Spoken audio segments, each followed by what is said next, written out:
I'd like to welcome everybody back to Alabama Care. And this week I have the pleasure of sitting with Mr. Chris Stewart in Birmingham, Alabama. And Mr. Stewart is the president of ARC of Central Alabama. And today we're going to be talking a little bit about community living and legislative advocacy. And at this point, I always like to hand it back over. And Mr. Stewart, if you would just introduce yourself to the community. Hi, I'm Chris Stewart. I'm the president and CEO of the ARC of Central Alabama. And are you originally from this area? No, I'm actually an Army brat. I've lived all over, although most of that was when I was younger. My parents ended up retiring down at Fort Rucker. Fort Rucker, where's that? That is in South Alabama. Okay. Down around Dothan, Midland City, Ozark area. And I ended up here after meeting my wife at a CPA review conference. And she wasn't moving back to Montgomery, which is where I was living at the time, so I moved here. You moved to Birmingham? Yeah. That's I cool. never regret it. It is a great town. I've been in Birmingham, Alabama for a little over 2 years, and my typical thing when people ask how I like Alabama, I say I love it. Everyone's really nice to your face. But the fact of the matter is Alabama is great. I absolutely love it here. So you said a CPA meeting. Before being being involved with ARC, were you an accountant? Yes, I was. I worked in public accounting for 2+ years at Jackson Thornton Company in Montgomery, Alabama. And how did you get involved with ARC? My wife and I were looking to start a family. I was working here at New South Federal Savings Bank. I was helping take them public. And I was working probably 80, 90 hours a week, and we were looking to have kids. And when we started to have kids, she said, look, I grew up with a father that worked all the time. For a large portion of my life, he was a part-time dad. And right now you're a part-time husband. Do you want to be a part-time dad? And I had talked about finding some place to volunteer for people with disabilities, specifically intellectual disabilities, because of my family history. And she said, I said, well, maybe I should start looking for a different job. And she handed me the application and said, well, you have an interview on Monday. I love your wife, by the way. So I had the interview. It was really funny. I walked in. It was the very last thing that I wanted to do was to switch jobs. I absolutely loved banking. It was what I felt like I was made for. I went in for the interview, and as I was leaving, I was going, there's no way I could possibly take this job. Yeah. And that at the time was for the accounting position, the controller position. And there was a young man in the parking lot who, when I was walking out to my car, asked me who I was, what I was doing there, told me I looked really nice. And we ended up having like a 15-minute conversation. And by the time I drove home, I told my wife, I said, if they offer me the job, I think I'm going to have to take it. And I took it, and it was been life-changing ever since. And it's still 80, 90 hours a week. I was going to say, I don't know if your hours went down there, right? And the money isn't as great, but it's at the end of the day, if you're a CPA and a CGMA and you can go home every day going, I made a difference in somebody's life. Yeah. It's a pretty good feeling. Yeah. So you went through the interview, but really the person that you met in the parking lot kind of, I don't want to say sealed the deal there. I've never seen him again. Really? I mean, we serve 700 people on a daily basis now, but back then we were a tiny little agency. We had maybe 14 locations, budget of, I think it was around 2.5 million. Yeah. Something like that. So it was really small, but I've never seen him again. I guess he was there visiting or something like that, or from another ARC or something, but he changed my life. It's really funny how people, even for 15 minutes, are in our life and can change our path. Absolutely. God works in mysterious ways there. So. Yes, he does. How long ago was that? That was 1999. 99. So about 18, 19 years you've been with ARC. Yep. And that's all been here in Birmingham? It has been.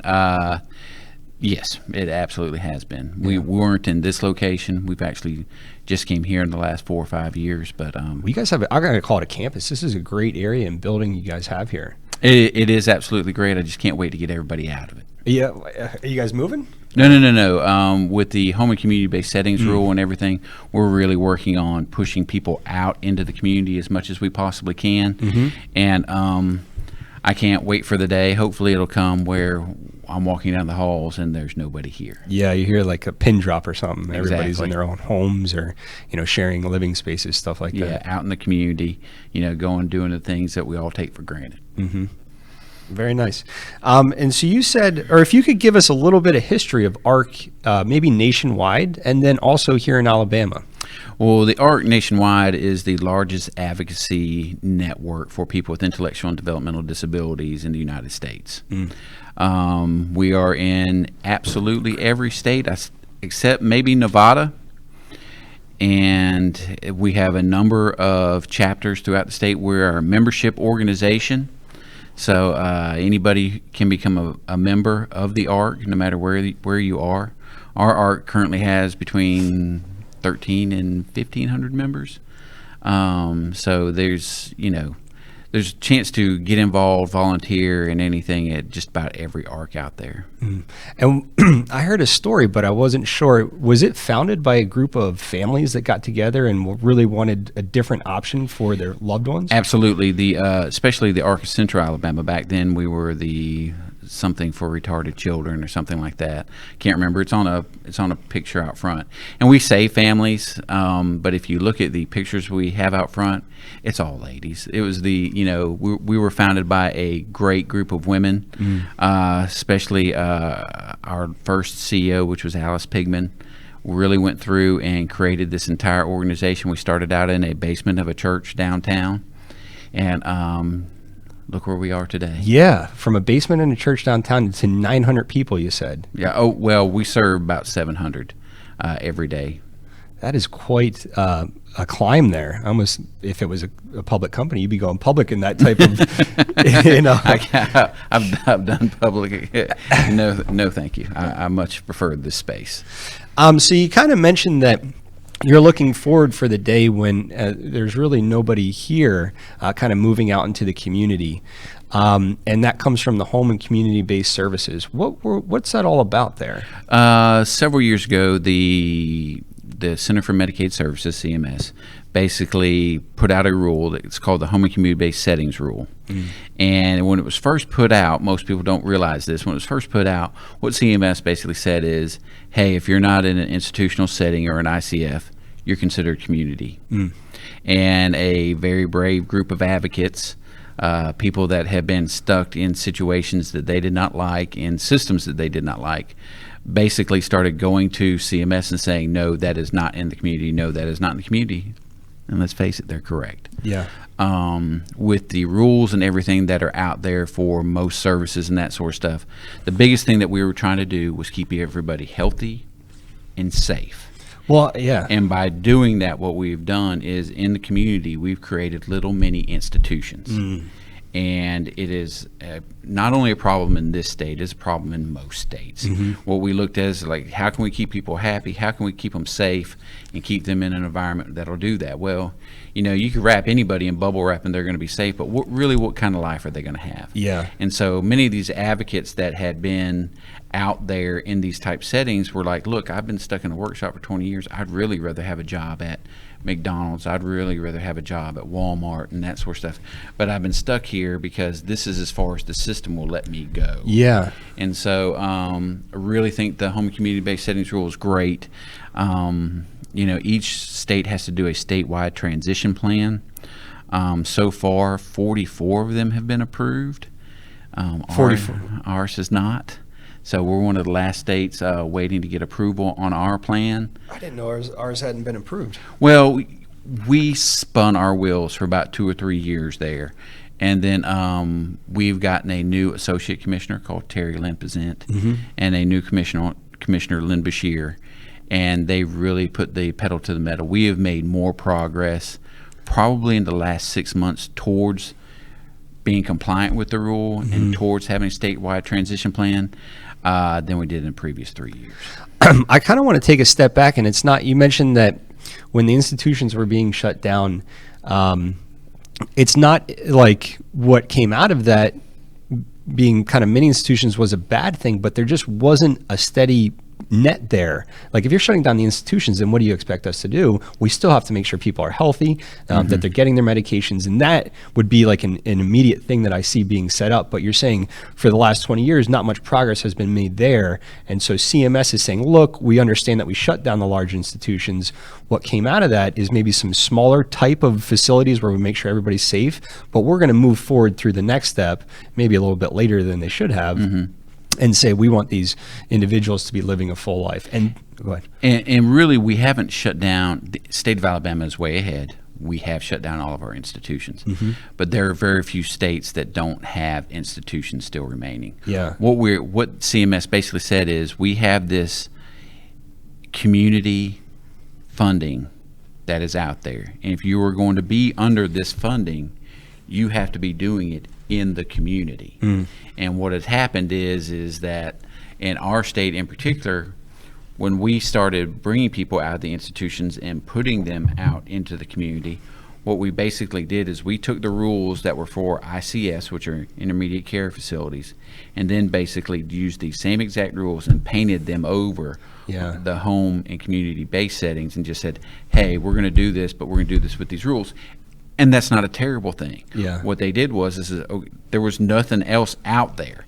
So they were like, okay, well, we all know this, so let's just put it here.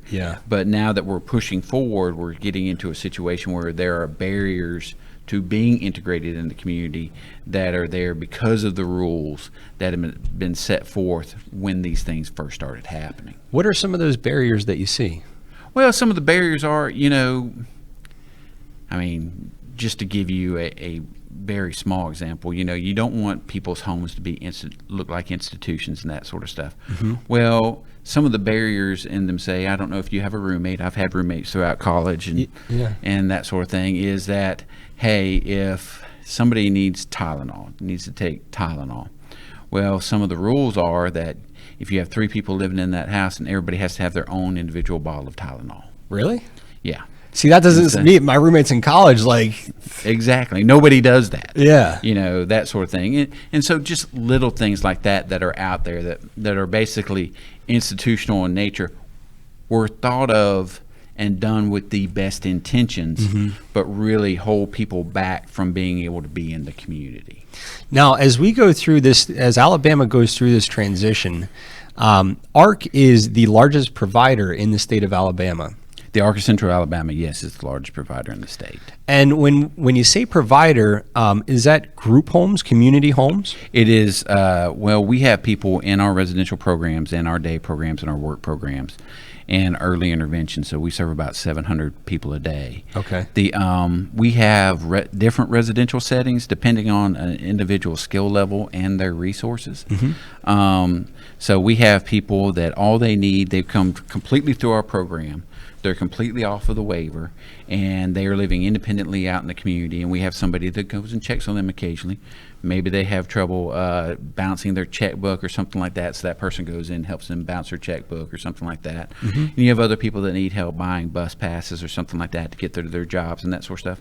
And then we have it all the way down to the other end for individuals that need 24-hour nursing care and have to have a nurse there the entire time. So it is the entire spectrum of the people that we serve. Now, when you're talking about somebody that might need a little bit of help budgeting taxes or, their checkbook, stuff like that, and they're already living in the community, they wouldn't really fall under HCBS if they're not receiving waiver services. Most of them have actually, the ones that we have, that we help, actually went through the waiver services, and then we graduated them out. You got to understand, there are more people out there waiting for services in Alabama than are actually receiving services now.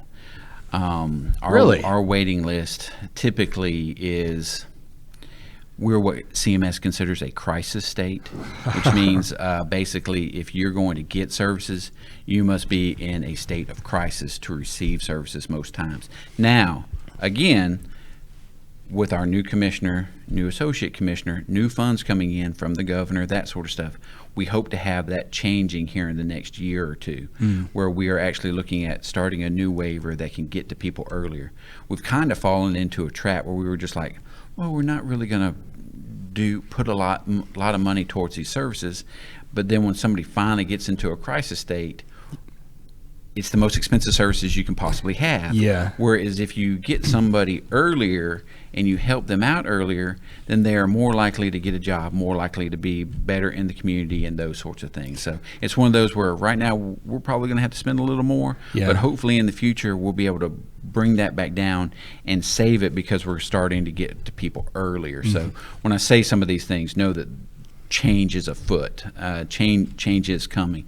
Probably not as fast as everybody would like, but the state is, I believe, heading in the most positive direction it has probably in the last 20 years. Yeah, I agree. I know that the rule came out in 2014, and not much was going on then. And I have a great relationship with Courtney Tarver, which was a past assistant commissioner. But I noticed that a lot of new emails and direction were coming out a few months ago when Mrs. Pizant and Mrs. Bashir were really taking a hold. So I'm extremely excited about the things that are going to be coming around and the things that we're doing already.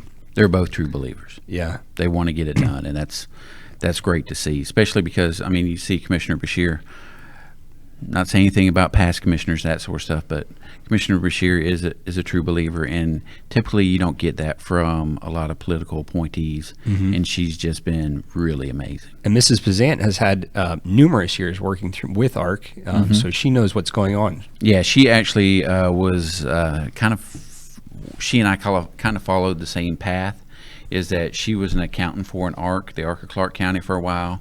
Then she became the CEO when the CEO retired. And then when Tom Holmes, the executive director of the ARC of Alabama, retired, she ended up taking that job. She had to step away because of a family situation, but we're really glad to have her back. Yeah, I'm extremely excited. I've gotten to meet Mrs. Pizant numerous times, not numerous, but a couple times before she took that position. So, and I've met her since, and just really say She's a straight shooter. Yeah, she's good. And you were kind of talking about in a crisis state here, and when you were saying that, I was thinking about, like, if someone was a diabetic and wasn't taking their medication, you're going to end up going to the ER. And so that's kind of where we've kind of played that, is we're not going to deal with it as a state. We're not going to deal with it until it's absolutely necessary. But by that time, you're in the ER, you need open heart surgery, and then we're throwing a bunch of solutions at it. And right now, we're starting to hit it a little bit earlier, where it's like, hey, make sure you take your medicine today, this week. So that's kind of ingrained long term. That's exactly right. Yeah. That's a great analogy.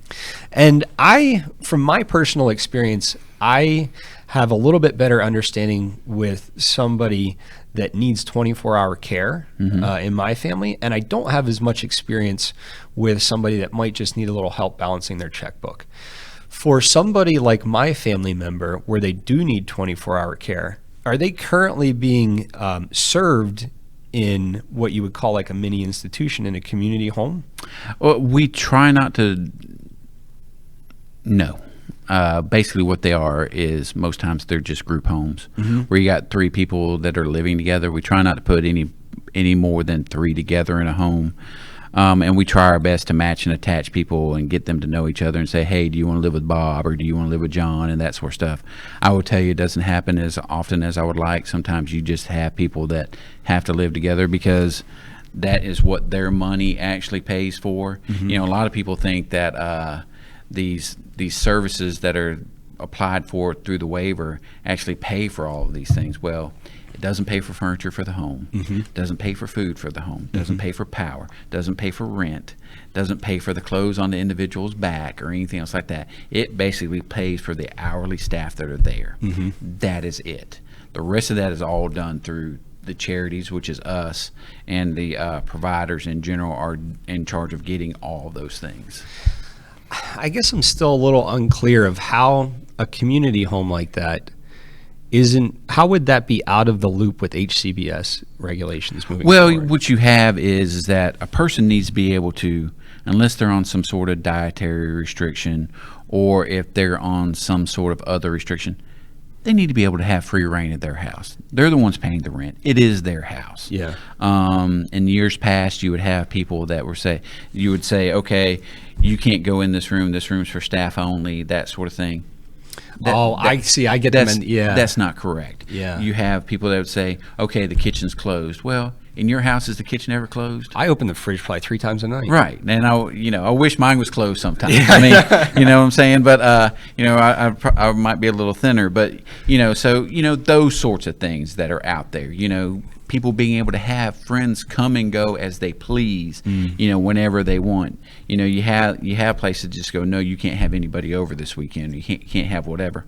That person's an adult. Yeah. That person should be able to have whoever they want come over and stay, as long as it's not interfering with their other roommates and their other roommates are fine with it. Yeah. And even that, if you can't get it to happen, then most likely you need to do something to accommodate that individual where they can do those things. Where they can either leave the house to visit a friend or, Yeah. But I have that, I had friends in college where my roommates didn't want them over. And it's like, well, I have to be accommodating to my people in my house. Yeah. Just like everybody else. Exactly right. So it's not that the community homes are going to be going away and everyone's going to have their own apartment. It's just kind of tweaking some things in that structure. Yes. And making it as livable and as in the community as we possibly can. Mm-hmm. And now, don't get me wrong, I would love for everybody to live in their own apartment, that sort of stuff, and we just come in and throw staff, because group homes cost an enormous amount of money. Yeah. I mean, you got to think you're paying, the last house we bought was $200 and something thousand. And so you've got people that are living there. Okay, there is no reimbursement in the system at all for that house. And you are specifically putting that house there for people with intellectual and developmental disabilities to live in it. And a lot of them are men. A lot of them are larger men, that sort of stuff. Men, we're typically a little rougher on things than the ladies. And, typically we tear some things up. And I know I tear up things in my house.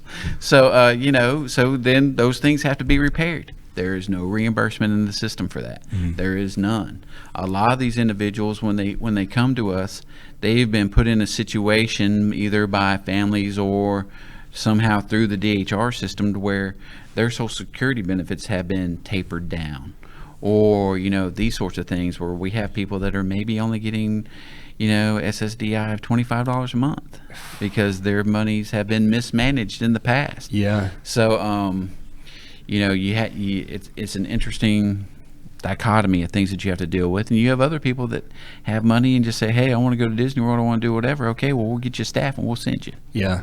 It's almost like having to be a personal accountant for each individual and help them walk through their finances. Like, hey, I know you want this, but your income right now isn't supporting that. And you've got 2 other housemates. We need to find out how we work this together as a group, kind of thing. Absolutely. And that takes a lot of time. It really does. We have a great accounting staff that does that. We're represented at Payee for almost everybody that is in our residential program. That's around 320 something individuals, to help them realize where they are, where they have money, where they don't have money. I will tell you that the people that have money to spend definitely know it. Yeah. So I'm getting another grand this month. Yeah. This is what we have a few individuals that we've actually tried to say, what we've tried to tell Social Security is yes, we're the representative payee for this person, so that we can manage their funds for them, make sure all their bills get paid, but the person can still manage some of their own money and try to get them where they can have debit cards and those sorts of things. And that's one of those where we have a barrier with Social Security, as in, those people are put in a box. They're saying no, they're either told yes, no, that sort of stuff. Those people at Social Security, very sweet, very nice people. Yeah. But they say, that's not really on this sheet of paper or things that you can do. Yeah. And when you start doing it, you might get in a little trouble or that sort of stuff. But really what we're trying to do is give that individual the freedom that they possibly can to say, hey, look, this person's funds. We shouldn't have to write him a check or do whatever where he can get cash and then go do whatever. Yeah. He should have a debit card like the rest of us. Yeah. And go out and spend it however that they want. Mm-hmm. I didn't know that a provider could be a representative payee until a few weeks ago, and I had kind of mixed emotions on that. Mm-hmm. I think I was speaking with Mr. James Tucker of ADAP at this point. And he kind of walked me through that, if someone as a family member is a rep payee, and they were to, not be around anymore for whatever reason, passing away, there is a stop sometime in that SSI. I know for myself, I just became rep payee for my family member. Mm-hmm.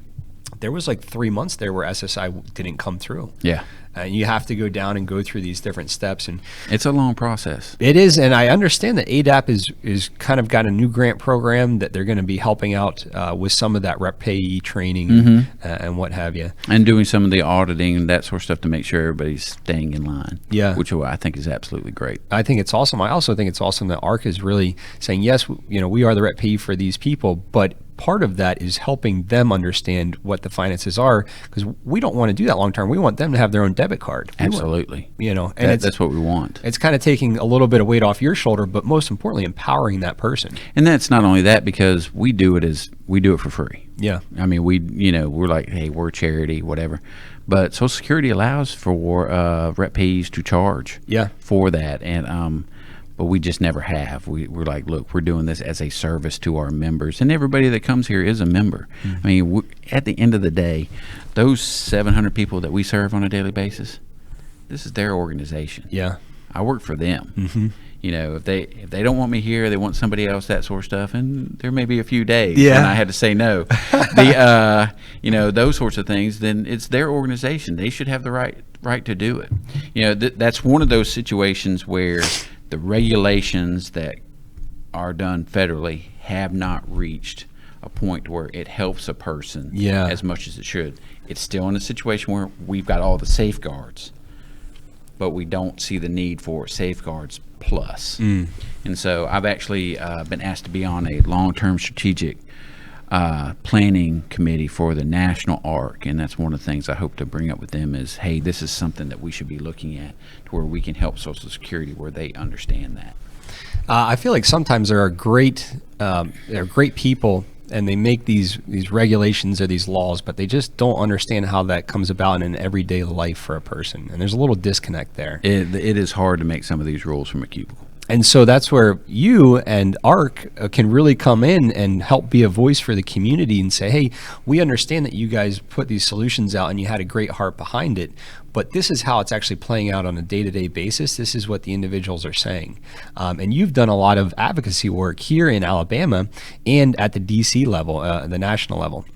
And before we jump into that, I just want to encourage anybody. Catherine Carroll, hello. It's good to see you. Yusef Young, sounds good. Thank you for the feedback. If anybody has any questions or comments, please go ahead and interact in the chat, and we will bring them up there.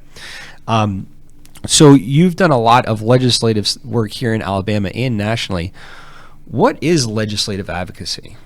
Really, it's going there and trying to educate the lawmaker on what is going on in the IDD community and letting them know. You have some that are very involved and that absolutely know what's going on, probably on a macro level, and you try to go in there and show them a few things on the micro level.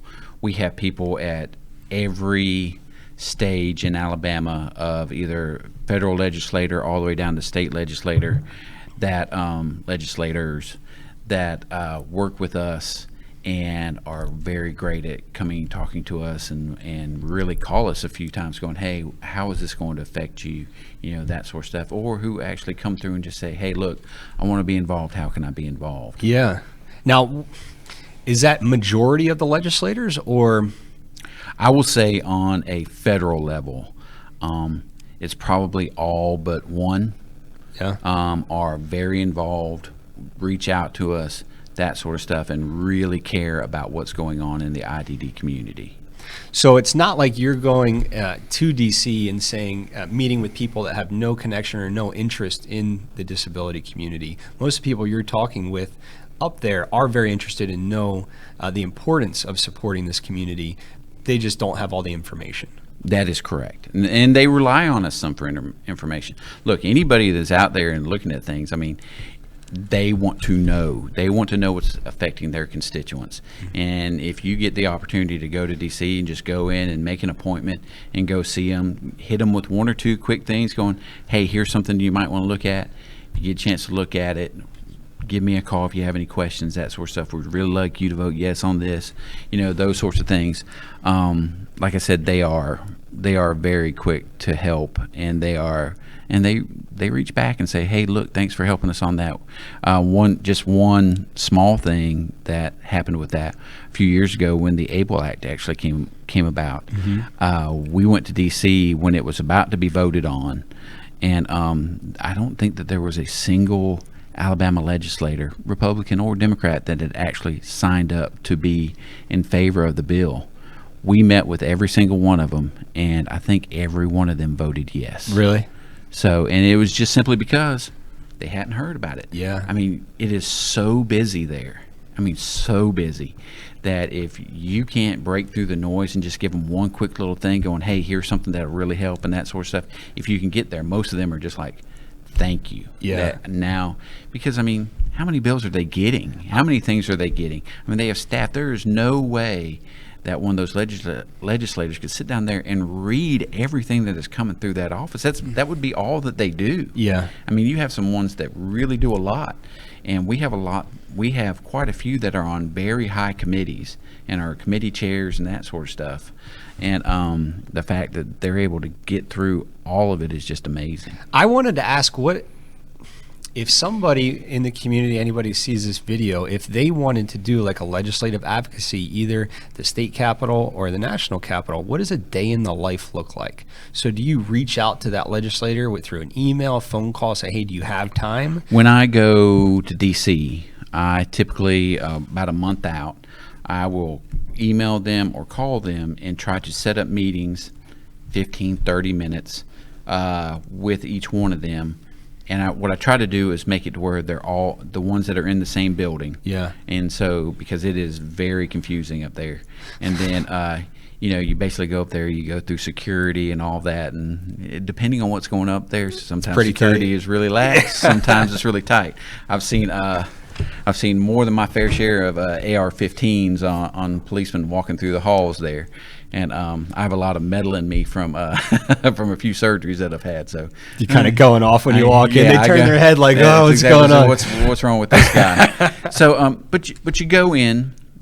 I can't recommend enough. There's the Disability Policy Seminar that is put on by the ARC, and I think it's AAIDD and UCP and a few others every year in Washington, D.C. And they basically go through and they teach you.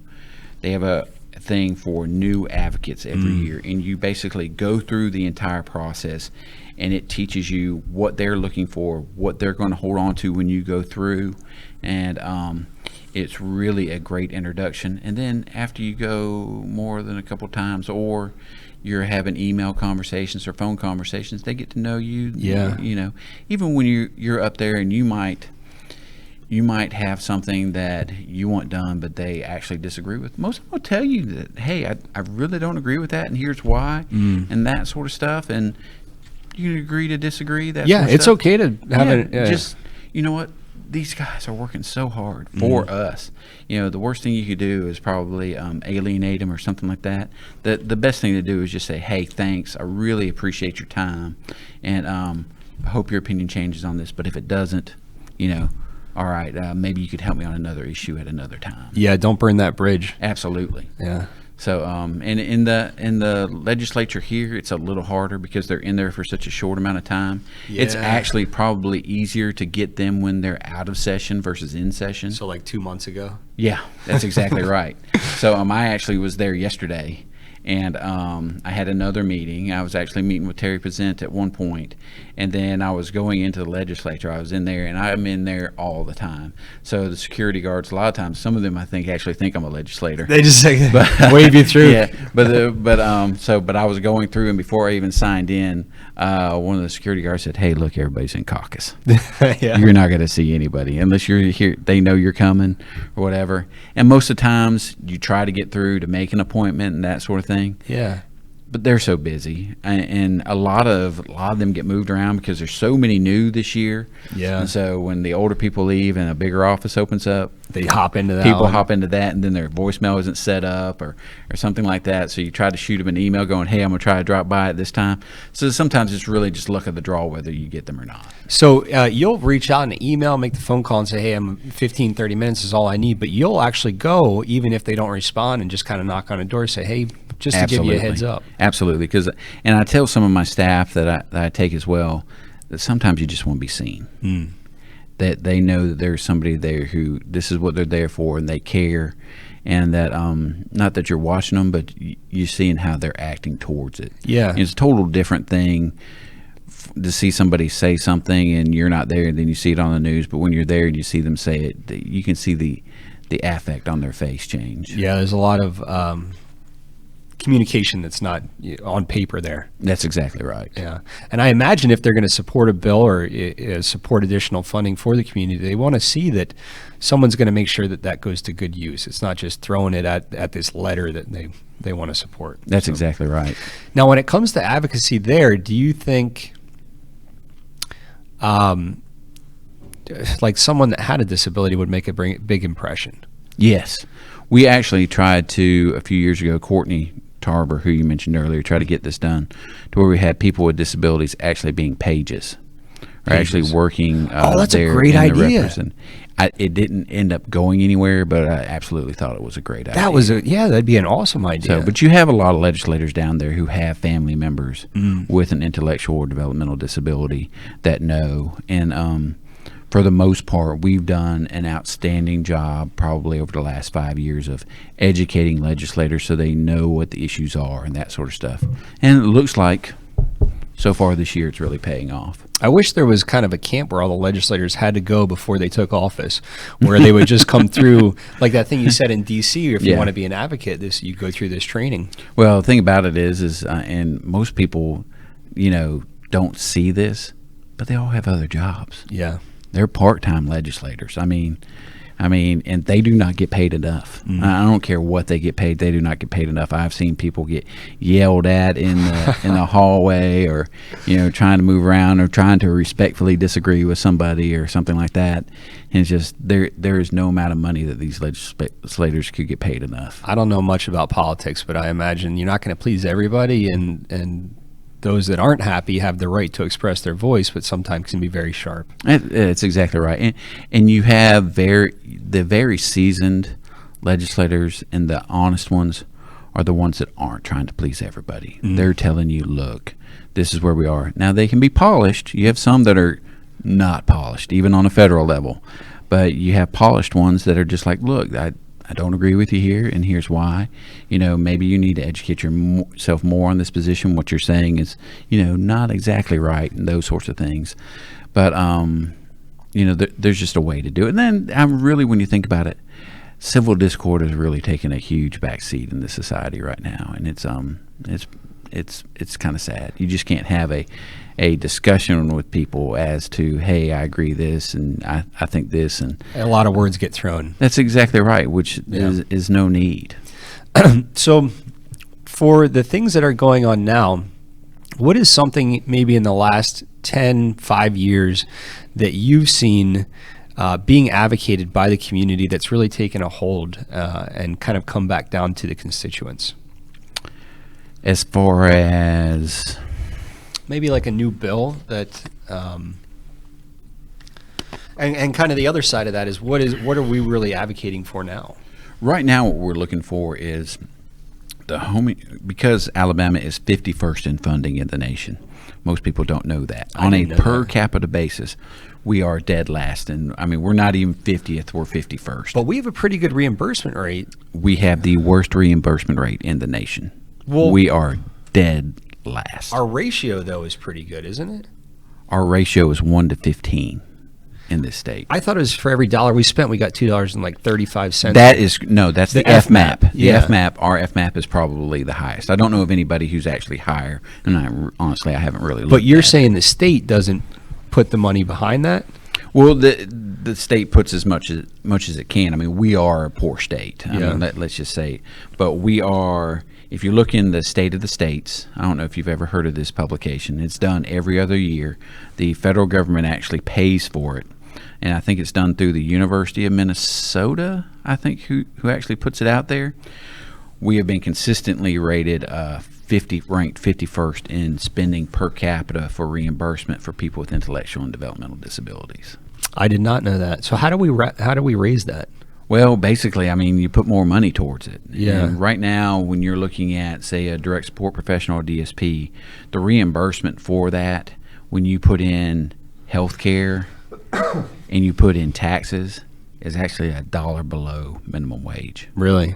So, one of the things I talked about this morning, I was out speaking for, United Way of Central Alabama, there is probably 30 to 35% of all services in the state of Alabama for people with intellectual and developmental disabilities is in the Central Alabama area. And the reason for that is because the United Way Central Alabama allocates money to agencies like us, United Ability, Glenwood, and those sorts of things. Because honestly, if it wasn't for the donated dollars and that sort of stuff, you wouldn't be able to pay. These services wouldn't be here. Yeah.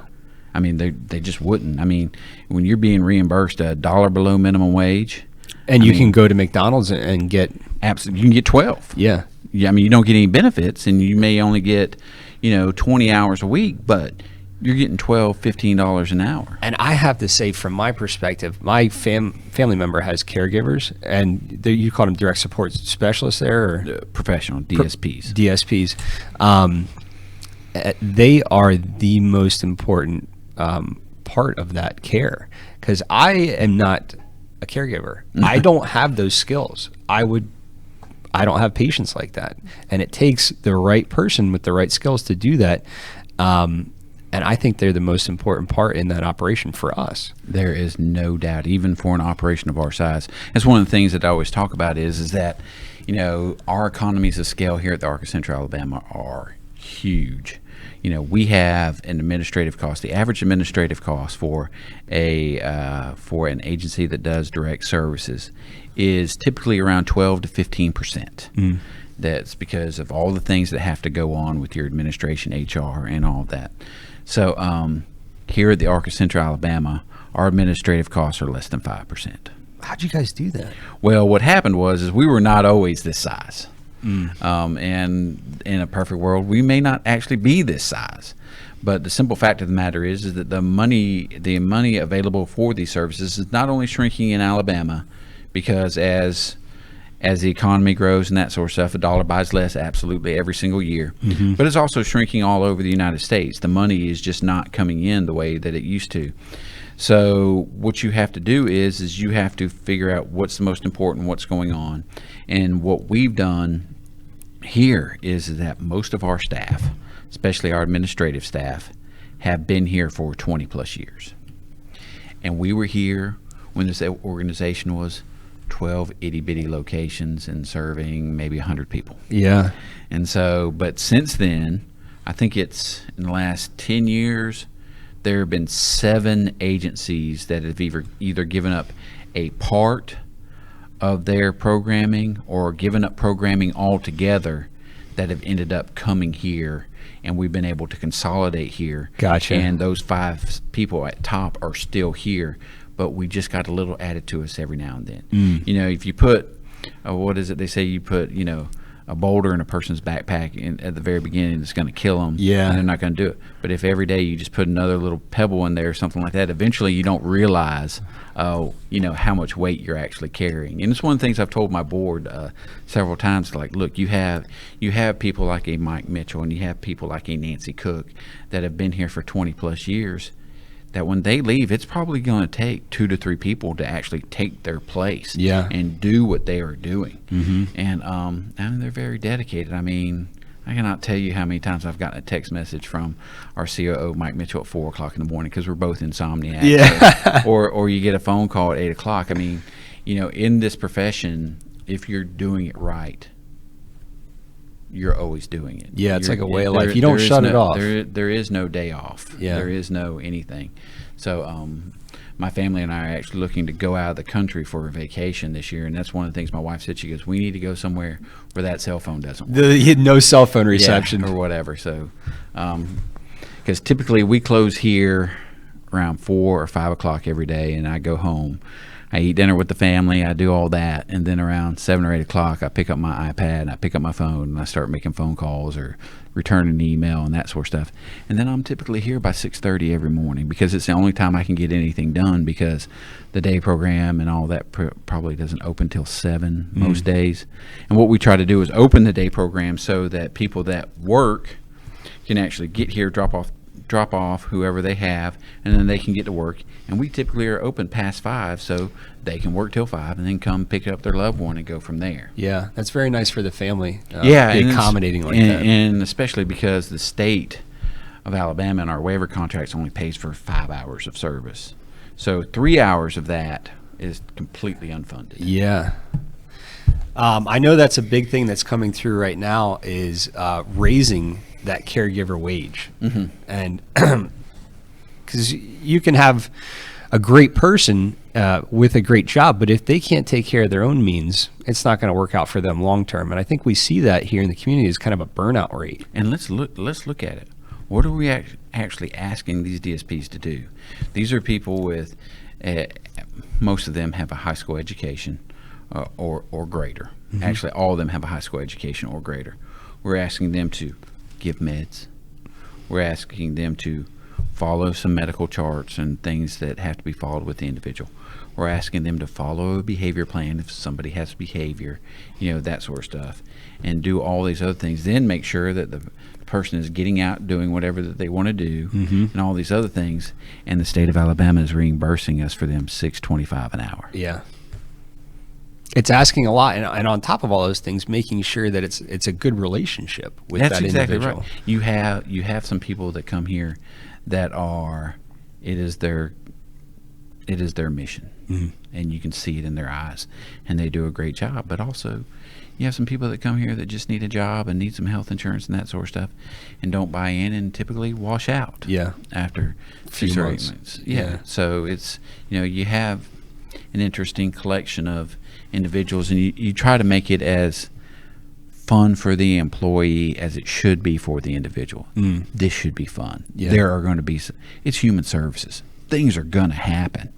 I mean, especially you're serving 700 people in a day. I mean, things are going to happen. There's always going to be something. Yeah, there. I mean, look at a high school or something like that. There's something always going to be going on. So it's and one thing I tell people when they come to work here, I said, you'll never be able to say today was the same as yesterday. Yeah, it's always different. Yeah. Which is great. So is that going through then? Do you think we'll get that in the state? Do you think we'll be able to? Right now, what was passed through the governor's budget, through the general fund, Representative Klaus actually put in an additional $1 million in funding, mm-hmm. to increase DSP wages. And the federal government will reimburse that, so that that'll be like 3.5, something like that. So I think it actually comes out to like 3.8. Okay. So pretty excited about that. The general fund hasn't been all the way through and signed yet. But is there anything I'm knocking on wood that the general public can do to help that? I mean, they can call the representatives. I think that started in the House, so they can call the Senate and say, hey, can you get this done? Those sorts of things. And then for the Education Trust Fund, there was another $960,000, I believe, that was put in there through the Senate. Mm-hmm. Senator Orr, who's very educated in these things, put it in there, and now it's in the House. But my understanding is that Representative Poole from Tuscaloosa is rewriting the entire bill. So one of the reasons I was down there yesterday was trying to get with some of our representatives to say, hey, could you make sure that's still in there? Yeah. So anybody that's watching or sees this, make sure to reach out to your senator, your legislator here, and say, hey, there's a bill coming through to help raise the wage for direct support professionals, caregivers, and that has a direct correlation to the happiness of my loved one, of my family member. And not to mention, University of Alabama, the economics department, actually did a economic impact study of what it does for families whose individual is actually in services. And what they found was, and they were just looking at this agency, they received a grant and we received a grant. So the roughly $30 million contract that we have to provide these services, the University of Alabama came and said that actually had a $200 million impact on the Birmingham area. Wow. Because the amount of families that were actually able to go out and have incomes and that sort of stuff, and the employees here that actually spend their money here, and those sorts of things. So we were very happy to take that to D.C. and show it to all these different legislators. How aren't the legislators from Alabama screaming at the top of their roofs to provide more? If it's you invest 30, you get 200 back, and that stays in state, how are they not screaming at, think a few years down the line and it's going to pay off huge? It's very funny because we used to be next to last in what we paid for services. And then Mississippi looked at this and said, we think that we can actually pay more for this. And Mississippi actually bumped their reimbursement rate up. And now they are ranked 33rd in reimbursement rate. And it's actually helping the state tremendously. Yeah. More people are able to go to work. It's actually bringing more federal funds into the state. And so, we just haven't caught on yet. It's probably my fault and other advocates' fault that we haven't been able to get to all the representatives and educate them as to, hey, this is what impact we actually have on the state, and what you can do to actually increase that. So I bet you on a dollar per dollar basis, it's pretty close to some of these car makers with all the tax incentives and everything we've given them to be here.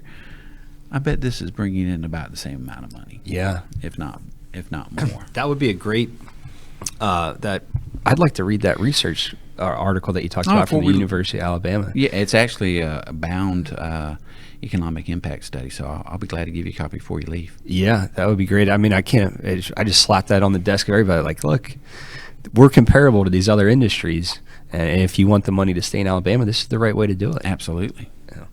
Do you think that the bill that's going through the House right now for an increase in wage for direct support professionals, do you think that's enough? No. Really? No. I mean, really, when we're talking about the money that we put out there, the governor actually put in there a $12 million for all these different things that are needed. When the Department of Mental Health did their they had an economic committee that looked at wages and rates and those sorts of things. Now, this was almost 2 years ago, and I was actually on that committee. What we found was the reimbursement rate for providers for providing these services, I think the overall combined state and federal was being underpaid by like $108 million. Really? So when you think about that, no, it is not enough. I mean, what we're talking about here now, look, what we're trying to do here is get the reimbursement rate for DSPs up to $9 an hour. But you do realize that when we say we're getting it up to $9 an hour, we're talking about the maximum reimbursement rate. Can't go higher than that. We're at $6.25 now. So we're talking about we want to get the maximum rate up to $9. Going, how ridiculous is that we're talking about getting it up to $9 an hour? I mean, that is, to me, insane. I hope it goes through. I can't imagine that, I don't know if there's been any wage increase in the last 10 years or when there has not been an increase come through for DSP wages probably since Bob Riley. Bob Riley put in a 3% increase. But it only like a year. But inflation. But it was only in there for 6 months, and then we went into proration and we lost it. You got to be kidding me. No, we've gotten a few minor $100,000 here, $200,000 there for minor increases over time. But as that's also happened, is more regulation, those sorts of things keep getting piled on us, and it just siphons the money away. Yeah. Besides worker compensation raise, what would you see as another big advocacy topic that really holds true with the legislators? They take it away with them. One of the things that they are most interested in when you speak to them is drilling down and getting some of these regulations gone that actually make services more expensive. Give us an example of that. Basically, when we first put out waiver services, and waiver services meant that medical services were waived under that system. That is the reason it was called waiver. Okay. But over the last 10 years, nursing services have been put into the waiver. Yeah. And so the reimbursement for nurses, is $2 a day per individual in the residential program. Per individual they serve. So if say your typical provider serves 50 people, you've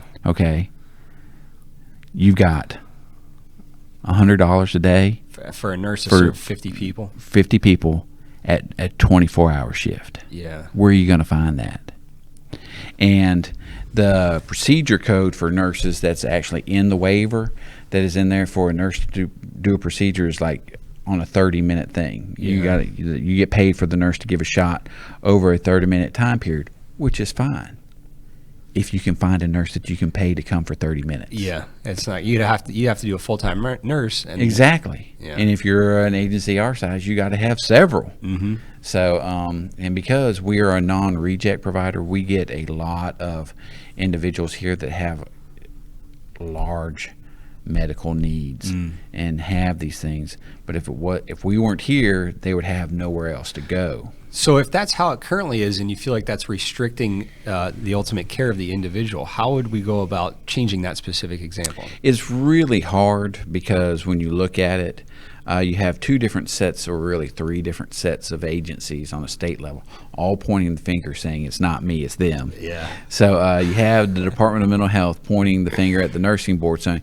the nursing board is making us do it. The nursing board is pointing back at DMH, and then they're all pointing their finger at state Medicaid going, no, state Medicaid's making us do it. Yeah. So each time you go to speak to one of them, they're all saying, no, it's not me, it's them. You got to go next door and talk to them. And then when you get them all together, first of all, you can't get them all together. They won't do it. It's like you got to lock them in a room. Like, we're not leaving until this is done.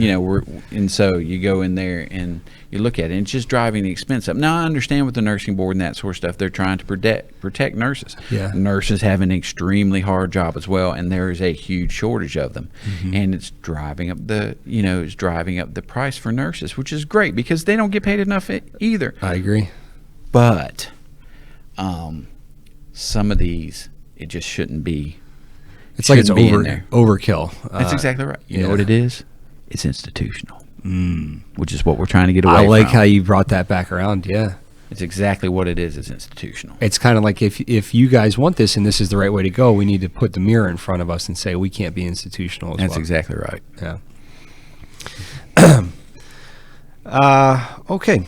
We're kind of getting a little toward the end here. I wanted to ask, what would you recommend for somebody that's listening that either has a disability or a family member if they were interested in getting involved in advocacy in Alabama?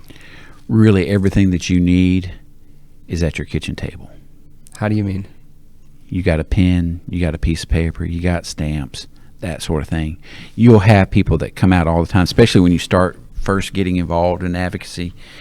You'll get these form letters from people going, hey, we need you to send this, and we need you to do that. Mm-hmm.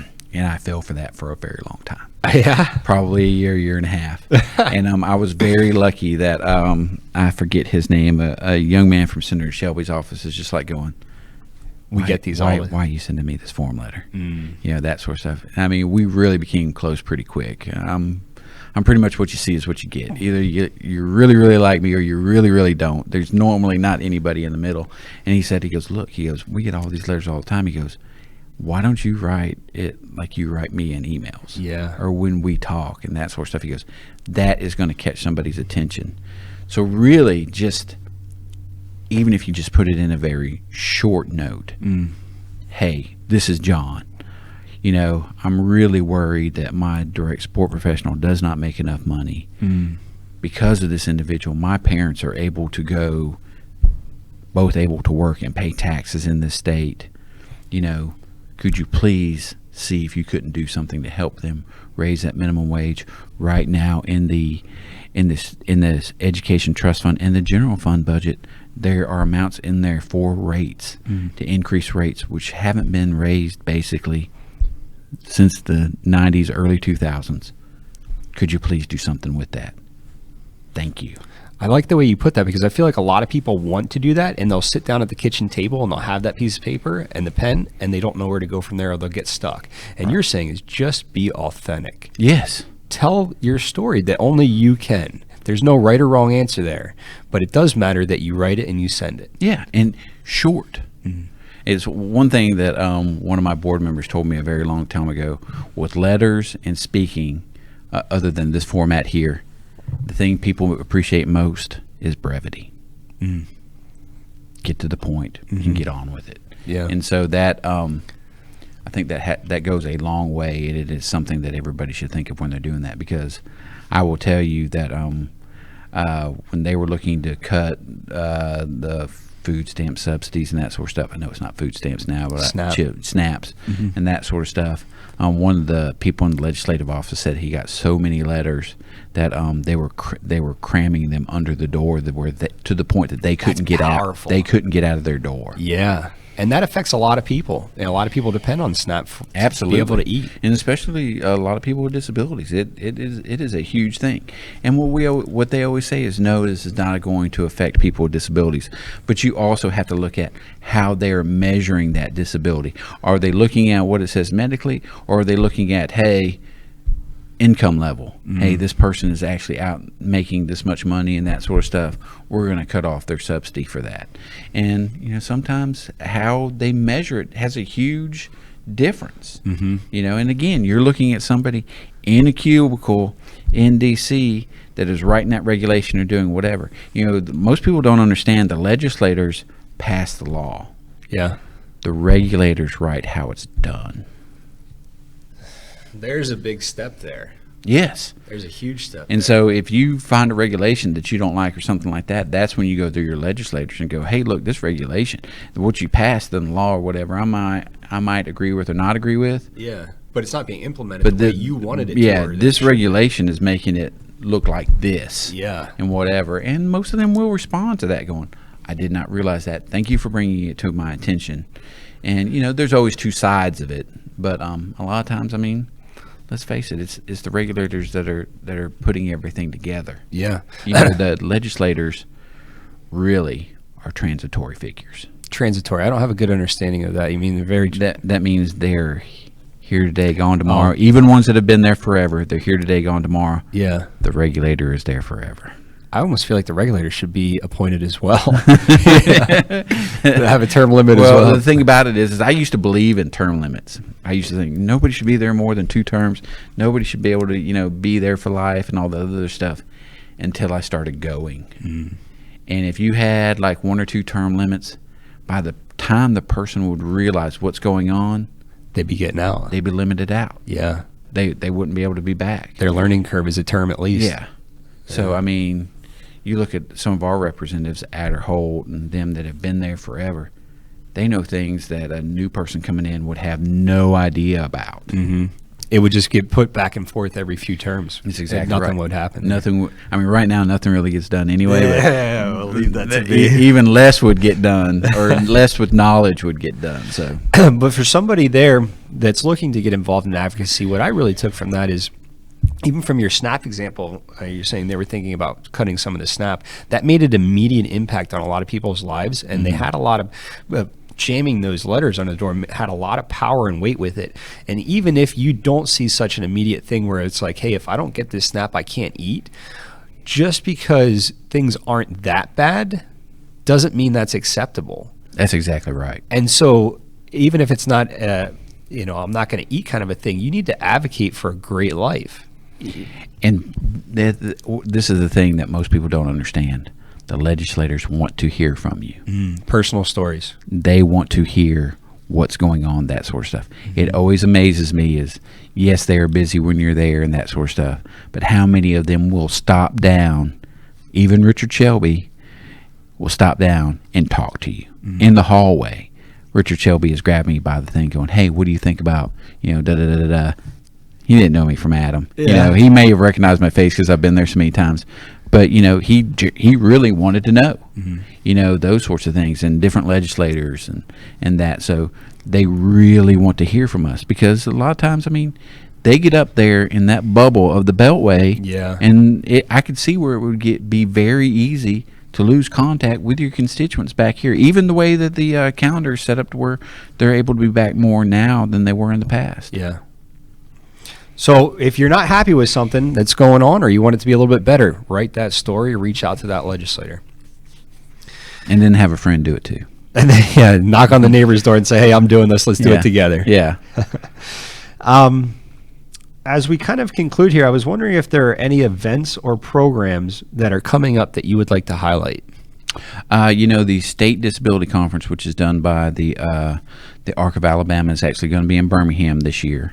I believe that's in September, and that's That is absolutely a great event, and I like the fact that it's going to be here in Birmingham. We used to have it at Gulf Shores. Maybe that was better. But being in Birmingham this year, I think it's going to be a great event, and everybody should come out. And, of course, we have a golf tournament that's coming up here. If you like the Regions Classic, Greystone is actually allowing us to play on the very same course that the pros play on. And you can get a team through our website, the arcofcentralalabama.org, and come out and play where the pros play and see if you can shoot a better score. That would be awesome. When is that? That's like Tuesday, May 21st, I believe. This month is the last Tuesday of the month. Yeah, so it's somewhere in there. The reason I remember the date so well is because I've got to go to D.C. that week. Oh, you're not going to play? No, so I'm having to go to D.C. that very same day. So I'll be out there to say hi to everybody, grab some lunch, and then I got to jump on a plane. Yeah, head out. I might sign up for that. That'd be pretty cool. Get a team together. I play hockey down in Pelham. Oh, yeah? So when we go golfing, we just call it grass hockey. Yeah. It is one of the most beautiful courses I've ever seen. It is immaculate. Now, last year they let us play it before the pros, and this year we're going to the week after, so that'll be pretty cool. Yeah, it'll be a little bit divoted up, but... Yeah. And then I had a few questions I kind of wanted to jump back into. You said typically the average person that is served in a community home is a male. Yes, actually, for who we serve, I think we're at like 67% male, 33% female. I don't know, but the ladies have their choice. Yeah. So, that's typically the people that we are seeing served. Now, it might have something to do with Alabama being a crisis state, and men are more apt to get in trouble. And that's a very good point. They may actually go into crisis more than a young lady or something like that. Yeah, I really haven't delved. I didn't know if there was a specific reason there or not. All right, I think that's about all I have. And then the last one is, is there anything that we haven't talked about that you would like to address, or anything that you would like to say to the community? Just get involved. Be out there. Even if you're just writing a short email or doing something like that, you never know when you're going to hit that chord with a representative or somebody in power that can actually help out people with disabilities. And you never know when they have a story of their own that they want to tell. And then they hear, a lot of times you talk to a representative and they may have somebody in their family, but that person is pretty well taken care of because they're in a different economic state and that sort of thing. Mm-hmm. When they hear about your story and what your struggles are and that sort of stuff, it'll probably hit a chord with them and let them know, okay, this is something we need to be doing, and we need to be doing a better job of. I mean, let's face it, we're a Christian state. You can say what you want. We're all followers in Christ, mm-hmm. and that sort of stuff, and that is probably greater percentage here than probably any other state, I would imagine. And don't turn your back on these to your brothers. Yeah. Help out as much as you can. Most people in this state absolutely live by that. And if you talk to them and hit a chord with them, they'll help. Mm. So reach out locally to your local community. Mm-hmm. And if you're thinking about doing it, write that letter. And even from my perspective, being a little bit more digital, record yourself. Oh, and here's another thing, too. When your letters will probably work for the state legislator, mm-hmm. do not send a letter to a federal legislator. They will not get it. Really? Too many? Since the anthrax scare years ago, from what I'm being told, is by the time that they radiate it and do all this other stuff, even the letters that I said were packed in the door, people were actually taking those and stuffing them under their doors because they get so many of them now. When they go to open it up, because it's put through so much of processing before it actually gets through, that oftentimes it's just dust in an envelope. Really? Yeah. Well, I'll tell you what, if you guys want to do it, I'll record a bunch of videos, send it to me. If we get enough, I'll make a platform for it. We'll just send it out. So, sounds great. And we're going to be at the conference in September doing a few of the breakout sessions. Oh, that's awesome. And broadcasting them out. So I'm actually speaking at, they've asked me to speak at the national conference for the ARC, but I don't think I'm going to be a chance to. Yeah. I'm actually speaking at the Summer Leader Institute this year as well. So we look forward to having you. Nice. Awesome. Well, I'd like to say thank you very much for spending time with us today. Chris Stewart, everybody, President, ARC of Central Alabama. doing great things for the community. He's been with the community for 20 some years. 20 years this year. 20 years. And so if you see him around, please shake his hand and say thank you.